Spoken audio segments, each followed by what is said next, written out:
On the morning of August 4, 1892, the quiet town of Fall River, Massachusetts, was forever changed. Inside the modest home at 92 2nd Street, a wealthy but tense family went about their daily routine, unaware the day would end in one of the most gruesome and enduring mysteries in American history.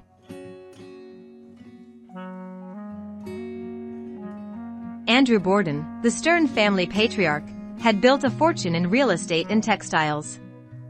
Despite his wealth, he refused to modernize the family home. No plumbing, no gas lighting, and few comforts. His frugality, paired with his second wife Abby's uneasy relationship with his daughters, made the house heavy with unspoken resentments. Lizzie and her older sister Emma rarely even called Abby mother, instead referring to her coldly as Mrs. Borden.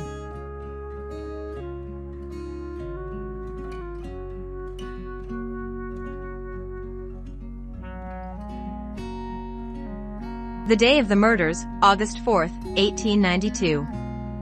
That morning, Bridget Sullivan, the family's live-in maid, was ordered to clean windows despite suffering from illness, possibly food poisoning. Andrew went into town on errands. Abby went upstairs to tidy the guest room after a visit from Andrew's brother-in-law, John Morse.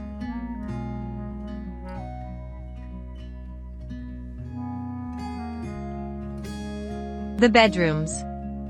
Upstairs, Lizzie and Emma had their own small bedrooms. They are sparsely decorated, but each contains period furniture, including wooden dressers, rocking chairs, and 4-poster beds. Guests who stay overnight often report vivid dreams or unexplained footsteps outside their doors.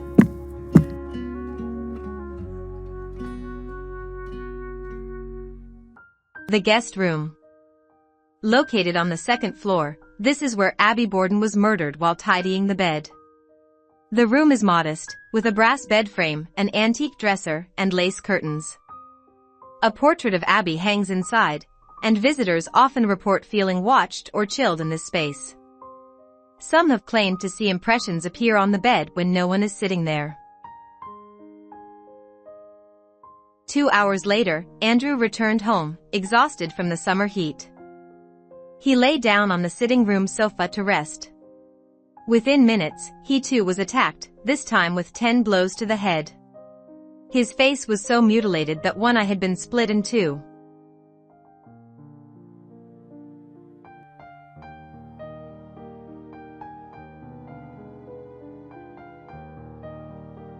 The dining room. Once used for family meals and, grimly, the autopsies of Andrew and Abby after their deaths. It is decorated with Victorian chairs, a long dining table, and china cabinets filled with antique dishware. Paranormal investigators often use this room for EVP, electronic voice phenomenon, sessions, as many claim the spirits communicate here.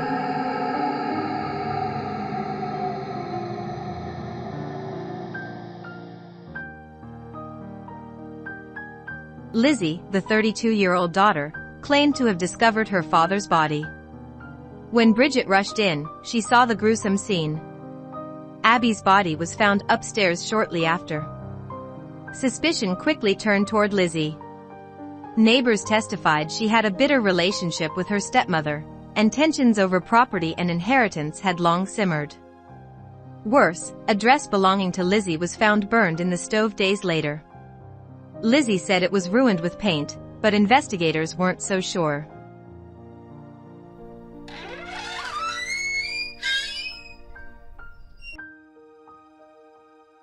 The kitchen. The heart of the home, where Bridget the maid spent much of her time. It still features a cast-iron stove and simple 19th-century fixtures.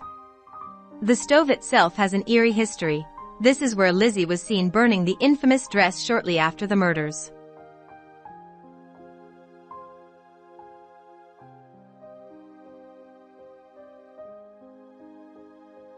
The cellar. Dark, damp, and low-ceilinged, the basement was examined closely by police in 1892 when they looked for bloodied clothing or weapons. Visitors often describe an oppressive, uneasy feeling in this space. Some say shadows flicker where no light should reach. The house overall feels like a preserved snapshot of Victorian New England life, but with an unnerving edge. The patterned wallpaper, oil lamps, antique rugs, and period furniture give it authenticity, while the knowledge of what happened there lingers in every room. Guests often describe the space as frozen in time, as if the family could walk back in at any moment.